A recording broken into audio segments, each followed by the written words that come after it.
కానీ ఈశ్వరుడి పాదములు పట్టుకోవడం ఎందుకంటే అలాంటప్పుడు ఏ తప్పు చేశామో దానికి ఫలితం, ఏ ఒప్పు చేశామో దానికి ఫలితం వచ్చినప్పుడు చేసిన కర్మ గొప్పని తప్ప ఈశ్వరుడు ఏం గొప్పవాడు? ఉత్తరం పట్టుకొచ్చినట్టే ఆయన కూడా మనం ఏ కర్మ చేస్తే దానికి ఫలితం ఇస్తాడు, అంతే కదా.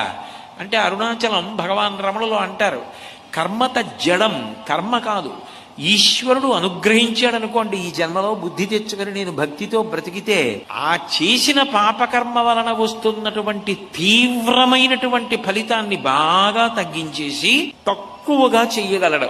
ఆపదామపహర్తారం దాతారం సర్వసంపదాం లోకాభిరామం శ్రీరామం భూయో భూయో నమామ్యహం. వచ్చే ఆపదని తీసేసి దాని స్థానంలో సంపదని ఇవ్వగలిగిన వాడు భగవంతుడు.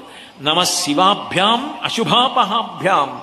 రావలసిన అశుభాన్ని తీసేసి శుభాన్ని అనుగ్రహించగలిగిన వాడు భగవంతుడు. అందుకని చేసిన కర్మకి ఫలితం నేను భరించలేనంతగా రాకుండా